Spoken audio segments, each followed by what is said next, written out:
Chelsea have a player called Mykhailo Mudryk, who they paid almost 100 million or 90 million for years ago. Chelsea stole him under your noses under the last minute. You paid 20 million more. You didn't steal.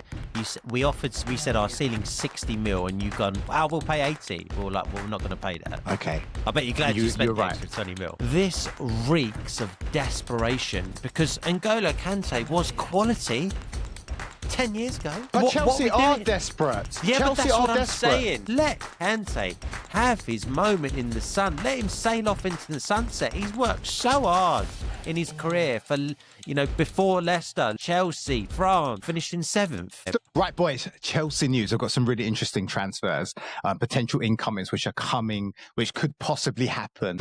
January transfer window. Listen to this, Neil, yeah? Guess who the player is? Liam Rossini says he's a magnificent player. He's had a really difficult time. And when the moment is right for me and him and the club, I'll definitely have a conversation with him.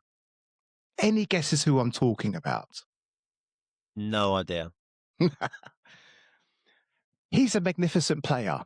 This is what Liam Rossini says. And we're talking about the return of Mykhailo Mudryk. Mudryk. Right. So yes, Liam. For anyone who doesn't know, this guy... I knew he was a gooner, bro. I knew he was a gooner at heart. He's gone in as a geezer to mess Chelsea up. Go on, talk to me about Mykhailo Mudryk. Tell me something. For anyone who doesn't know, Chelsea have a player called Mykhailo Mudryk, who they paid almost 100 million or 90 million for years ago. Okay, well, I'm going to go into. In 2025, in June, he was charged by the FA after a violation of anti-doping rules. He tested positive for a substance called meldonium, which is like related to stem cells, which he actually had. And apparently he took it while on international duty. He's been banned or on the suspension now for a few years, and it looks like the UEFA are trying to ramp up his return, and they're dealing with Chelsea at the moment. He's just turned 25 years old.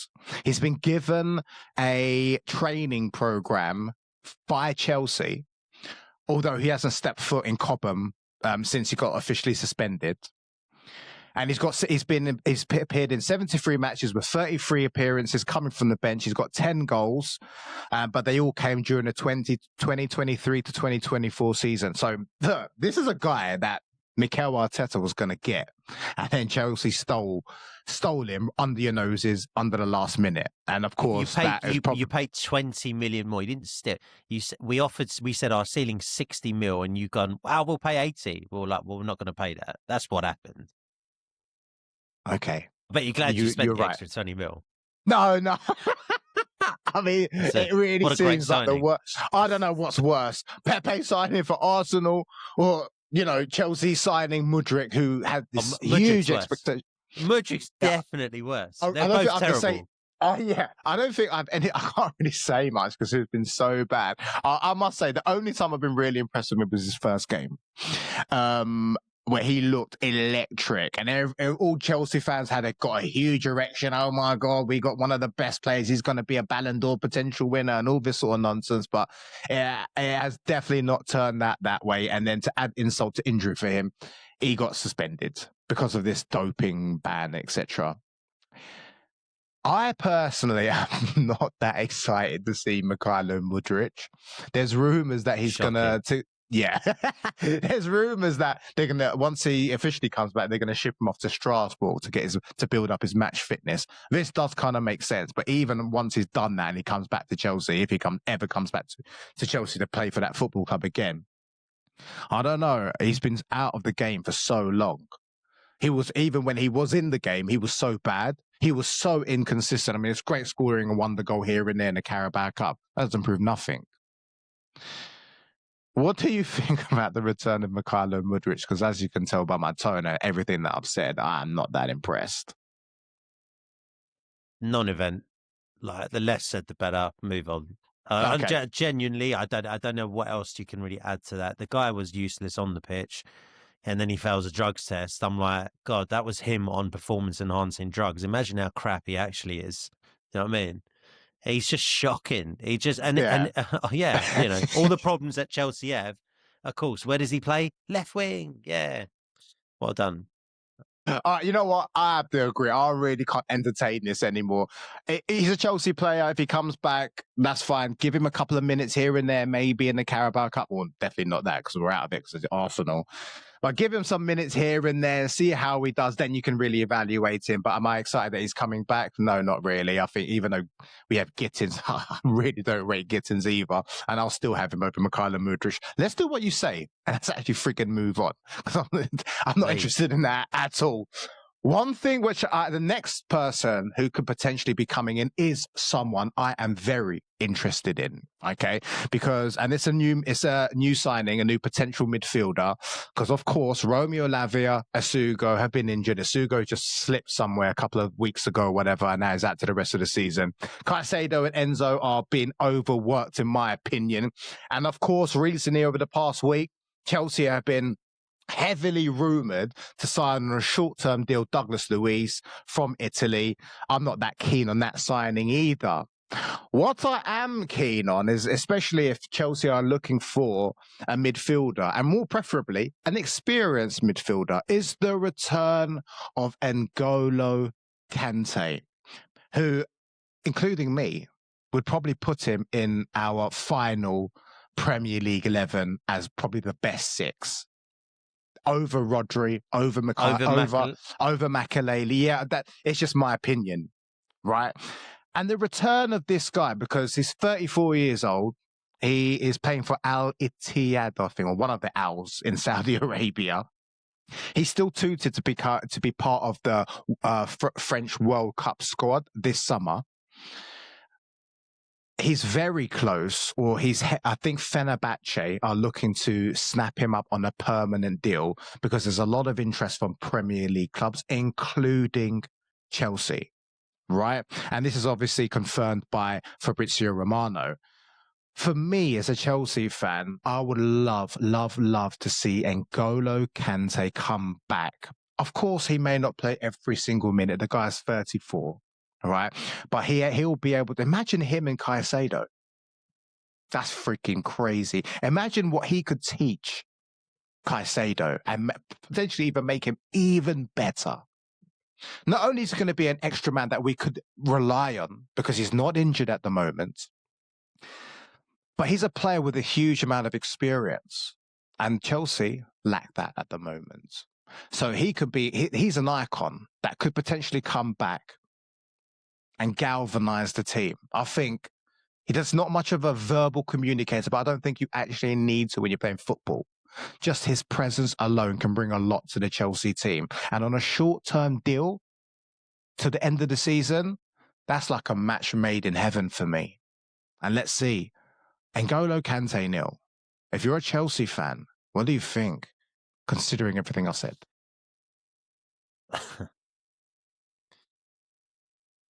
Chelsea fans, thank God I'm not a Chelsea fan. Jesus. We don't want you either. That's fine. You asked me what I think as a Chelsea fan.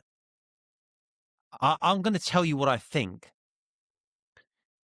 I think you guys have spent over £1 billion, whatever it is, and you're looking at a 34-year-old to come back years after he left. He's playing in Saudi to try and salvage something or some nostalgia. I don't know what this is, Mark, but basically this reeks of desperation because N'Golo Kanté was quality 10 years ago. Chelsea are desperate. Yeah, Chelsea but that's what I'm desperate. saying. I'm agreeing with you. Look, Chelsea are desperate, but don't forget, yeah, and then we spent a lot of money. No. But okay, you're asking me what I think. I mean, look, if I'm a Chelsea fan, the nostalgia in me is like, yes, I'd love Kante to come back. Come on, man, it's N'Golo Kante, one of our most important players in our history. Arguably, you know, one of our best sixes. Won what, two Premier League titles that year, or one? I can't remember. Champions League, yeah. He won the lot, I think, right? So he won a lot of, and every Chelsea fan has Kante in their hearts. I get it, man. I get it. I do get it. As a Chelsea fan, I'd be like, whoa, so good to see Kante back. The reality of the situation is, what is he really going to be able to offer? He's not the most vocal lad in the world. He did his talking on the pitch. When he was at his best, it was like you had an extra man on the pitch. That is my compliment to Kante. He's in every conversation for all-time Premier League 11 at 6. He's in every conversation for that. He is an all-time great. But he's 34 and playing in Saudi. This is right. not what Chelsea need to be doing. You need to look at Douglas Luiz seriously. How can you disagree with that, man? I was actually going to ask you, do you rather... But Douglas Luiz hasn't played a lot of football. He's gone to Serie A, which is, compared to the Premier League, a dead league, and he can't even hack it there. He doesn't fit into Resigne's system because the guy, even if he does play, doesn't like to track back. And Resigne's like Maresca, as I said to you before, he likes his players to play as a unit. So getting Douglas Luiz is not turning me on, as I said to you a few podcasts back. But right? Have a look at the situation. 27, Mark, and you're asking Kante to come in. Yeah. The role you're that talking Kante about plays requires legs. It requires legs, mate. Okay, He's not coming back as a Thiago Silva at centre-back. Okay, imagine now. I hear you. I do hear you. Imagine this. The French World Cup squad is littered with world-class players. It's hard to dispute that they probably have one of the strongest squads in world football, that French team. And N'Golo Kanté is a guaranteed to be in that squad. And it would not be a surprise at the age of 34, with all these amazing world-class players in the French squad, that he'll probably be a starter for them. If he can hack it, Neil, in the French squad, okay, and is most probably going to be a starter in the French squad with all these world-class players, are you telling me, yeah, that type of person is 34, is washed and can't hack it?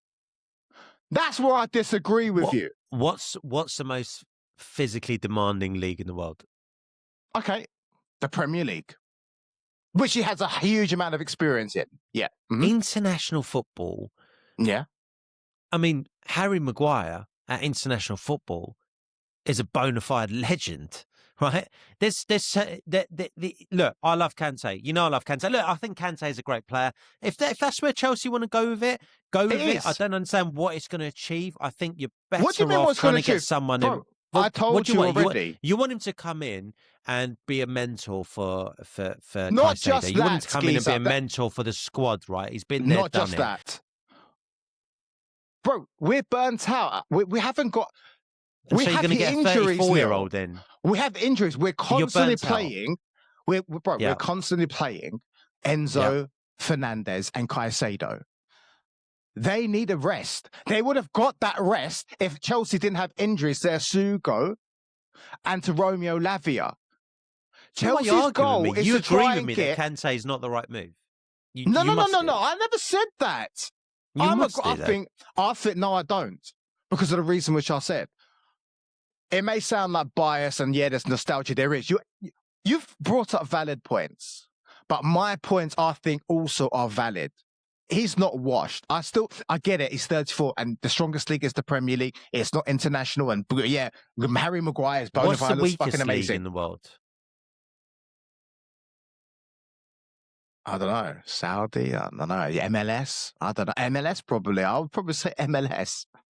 So you mentioned Saudi and MLS, and now you're going to take a guy from arguably one of the worst leagues in the world to the most demanding. So why don't you ask the world. French man, the French national coach, why he's going to be taking N'Golo Kanté when he's got wicked younger players? Completely different. International football's completely different. It's not completely different. It also shows, Neil, that he's not completely washed. And that's how you're going on. That's how you're portraying him. Oh, he's 34. He's not going to be able to hack it. He's playing in Saudi, mate. He's playing in Saudi. He's 34. I get it. Retiring. This is his sunset. Let Kante, Chelsea fans, I understand the nostalgia, but let Kante have his moment in the sun. Let him sail off into the sunset. He's worked so hard in his career for he can still sail off. Before he can have a fairy tale ending at Chelsea. What? Finished in 7th. Me. I mean, the guy's won a title there before. That's How not we fairy finished tale, seventh? is That's it? like you said. That's You a finished bloody first. There's nightmare, still bro. half a season left to go. No. Anyways, How is fair that a enough. fairy tale? Finish it. You might finish 5th. That's not fairy tale. He's better off staying where he is and trying to win the Saudi League. He's going to go. He's going Fenerbahce. He was going to leave because he wants to get a little bit more minutes under his I belt. want to hear before from the World Chelsea Cup. fans in the comments before you wrap this up, Mark. I actually want to hear what they think. Do they want Kante back? Do they agree with you? If he comes back, what is he seriously going to be able to offer on and off the pitch? And is this the right move for Chelsea? I don't know, man. I mean, I don't feel like this is a club that's making the right moves. Yeah. Fair. And As of also, late, Chelsea fan, yeah. if we don't get him and we don't get Douglas Luiz for whatever reason, and we don't make any type of signings, loan or permanent, for a midfielder, You're fucked. do you think that Caicedo and Enzo are going to carry on being overworked? Do you think that they're still going to be able to perform at their best abilities when they're knackered? That's why Andre Santos and Reece James and even Malo Gus have been brought into the middle, because the middle is so dead. In my opinion, we need legitimately, Neil, I agree. I would like to hear other Chelsea fans. Would you like to see him, or would you like to see Douglas Luiz, or do you think it's okay what we have right now? Let us know in the comments down below. If you haven't subscribed already, make sure you find someone who does that. If you like the video and you like the way we deliver this type of content, please make sure you like the video and click this video right here for our next piece of madness. We'll see you at the next one. Thanks for watching. Peace.